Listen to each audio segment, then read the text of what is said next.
Step 1. Blast dry in product to achieve hold using the Airshot hairdryer.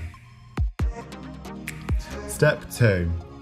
Using your fingers, braid the hair back away from the face until you reach the crown area.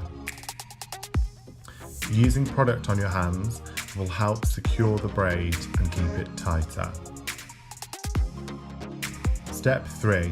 Once you have reached the crown area, braid the hair all the way to the end and secure with clear elastic. Step 4. Clip the braid out of the way and place the rest of the hair into a high, neat and clean ponytail. Using hairspray and a brush will help secure any flyaway hairs when doing this.